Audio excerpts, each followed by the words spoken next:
La ligne directrice sera très simple. Je ne ferai prendre aucun risque à la population. Proposition.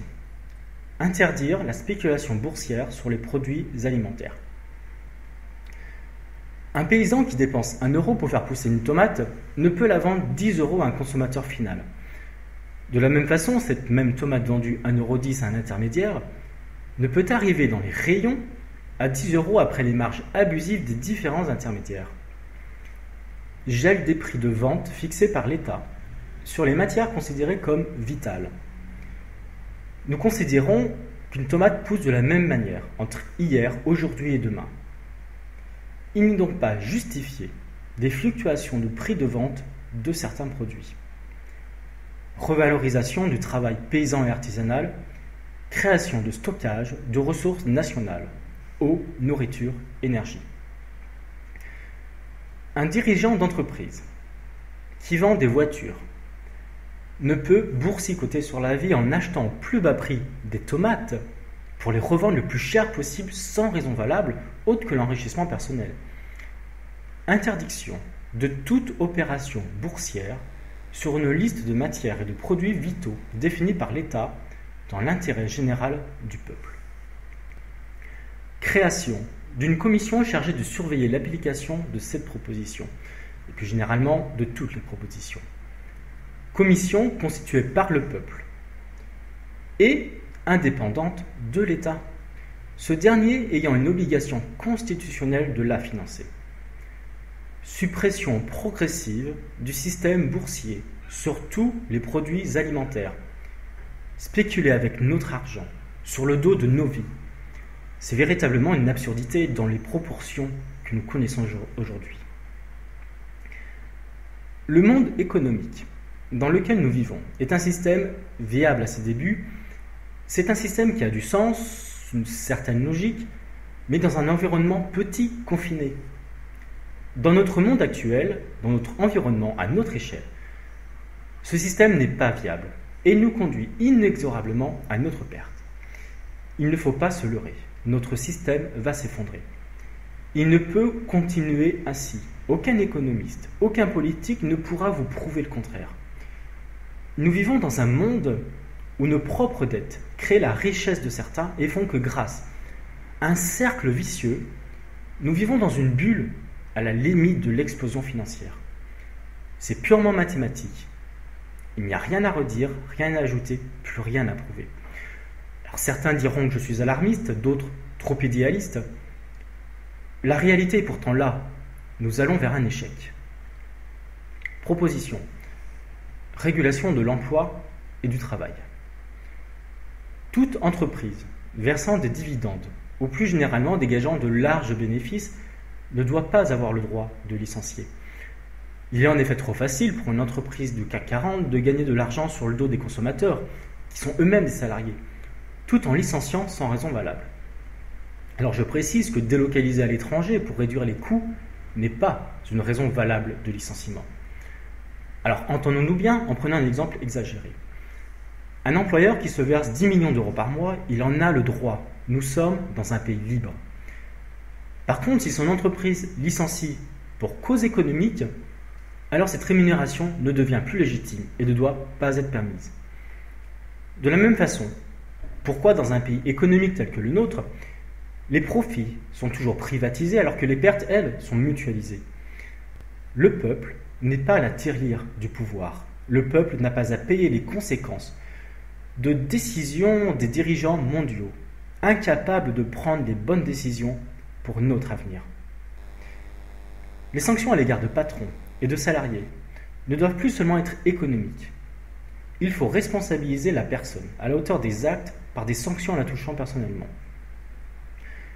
Une amende de 1 million d'euros pour avoir déversé des produits chimiques dans une rivière pour une entreprise qui dégage 50 millions d'euros de bénéfices, quelle idiotie. Une amende de 1 000 euros pour avoir fait travailler un salarié dans des conditions de stress et d'objectifs toujours plus farfelus et irréalisables. De qui se moque-t-on? L'argent ne fait pas tout.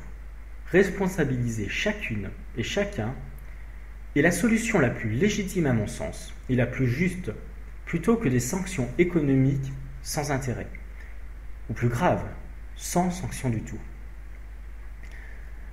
La France perd ses emplois. Et nous restons sans rien faire. Pourtant, qui osera manifester son mécontentement tout en allant aux sorties d'autoroute vers les péages automatiques ou dans les caisses rapides, donc sans caissière, des supermarchés. Nous sommes aujourd'hui dans une transition que nous expliquerons par exagération.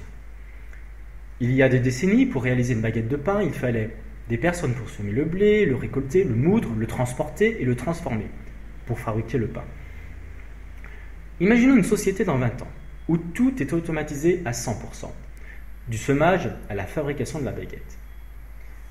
Les personnes qui contribuaient à sa fabrication n'ont plus d'emploi et donc plus d'argent pour acheter leur pain. Pourtant, si tout est automatisé, pourquoi faire encore payer ce pain? Il ne faut en effet pas oublier les principes fondamentaux. L'argent ne peut créer de l'argent et l'argent sert à payer un service, un produit à un coût équivalent. L'argent n'est finalement qu'un moyen pour faire du troc. Dans notre cas, il n'y a plus personne à qui payer ce service devenu autonome. Il n'y a donc pas à payer pour obtenir ce pain. Le contraire revient forcément à créer une pyramide des richesses avec une pointe toujours plus haute et toujours plus pointue. Alors qui a dit que l'esclavage était aboli? Bref, nous sommes dans une transition où cet automatisme fait gagner du temps, donc de l'argent. Mais la baisse du prix de vente n'est pas proportionnelle à la baisse des moyens et du temps mis en œuvre, au bénéfice donc du propriétaire, du patron qui s'enrichit comme toujours sur notre dos, celui du peuple. Au passage, je rappelle pour ceux qui ne savent pas que je suis moi-même dirigeant d'entreprise. En termes d'emploi, il faut nettement améliorer notre système éducatif pour mieux orienter la population dans des métiers qui satisfont leurs envies et nos besoins. Inutile de faire de chaque personne un ingénieur qui, après Bac plus 18, n'aura aucun travail et sera trop âgé pour les recruteurs rencontrés. Notre système est quand même contradictoire. D'un côté, on vous dit que la population vieillit et qu'il faut travailler plus longtemps. D'un autre côté, quand des personnes âgées de plus de 50 ans veulent suivre une formation pour obtenir un travail, qui pourtant a été accepté par l'employeur, on vous dit que vous êtes trop âgé, trop vieux. Il y a pourtant tant de chantiers sur lesquels nous pouvons travailler. Le social, la santé, l'environnement, l'espace. Pourquoi ces sujets ne sont-ils pas abordés? Parce qu'il n'y a pas de concurrence, car personne ne s'y intéresse. Il n'y a pas d'argent à investir. Il faut relancer notre économie, redonner à la nation des objectifs et donner à tout le monde les moyens d'y arriver. Il faut également redonner une véritable position aux femmes, qui pour certaines sacrifient leur carrière pour élever leur enfant.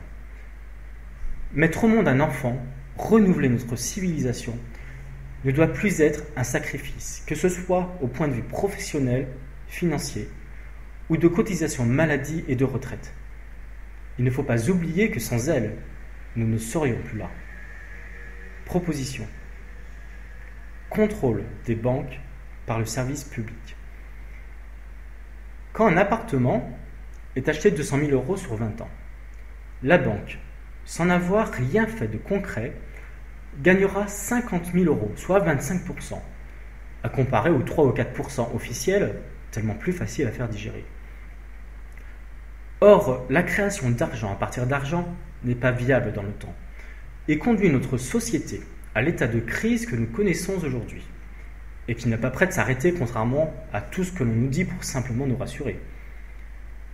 Les prêts doivent être consentis par l'État au nom du peuple, le montant et la durée étant fixés selon des barèmes intelligents et sensés, et découlant d'une simple logique mathématique et non politique ou découlant d'une économie enrichissante. Alors attention, je ne suis pas en train de dire que tout doit appartenir à tout le monde et que nous devons vivre dans un système de partage total, bien au contraire. Mais au fond, nous vivons dans un monde où l'argent n'est devenu que virtuel. Et pourtant, nous arrivons bien déjà à vivre dans un certain confort. Il suffit juste désormais de faire les choses correctement, de les faire dans une logique tout simplement durable. Organisation de commissions au niveau national pour tout remettre à plat, le système économique du pays. Si des services sont payants, alors qu'ils n'ont pas à l'être, les péages d'autoroute par exemple, alors ils ne le seront plus. Si d'autres ne sont pas assez subventionnés, alors ils le deviendront, mais avec une transparence telle que personne ne pourra le dénoncer ou s'en plaindre. Et bien entendu, après avoir mis fin à toutes les dépenses inutiles ou injustes que nos dirigeants financent avec notre argent par le peuple qui travaille. Les Françaises et les Français ont le droit de savoir ce qu'ils payent, pour qui ils travaillent, et c'est à l'État de le dire, de leur garantir ce droit. Proposition. Recentrer l'industrie sur leur cœur de métier. Une banque qui propose un forfait téléphonique, un supermarché qui propose une carte de crédit ou une coupe de cheveux, bientôt nous irons acheter notre pain chez le podologue. Une entreprise ne doit pas pouvoir se diversifier dans des domaines différents du sien, car cela conduit à des abus, à un contrôle dominant, à un contrôle total du marché, du pouvoir d'achat, de notre liberté. Pour vivre, un pays doit être diversifié dans ses métiers, dirigé par des personnes diversifiées et formées, et non une seule et même entité, qui au final prend trop de pouvoir et devient incontournable, donc un danger. Proposition. 100% sécurité, tolérance zéro. Les crimes doivent être punis avec une sévérité forte. Il n'est pas normal qu'un multirécidiviste soit en liberté. Fini le temps où le criminel a droit aux aides alors que la victime est trop souvent oubliée. Au nom d'une certaine humanité, d'un respect des droits, d'un tout le monde il est gentil, tout le monde il est beau, nous avons bafoué ceux des victimes, nous les avons oubliés.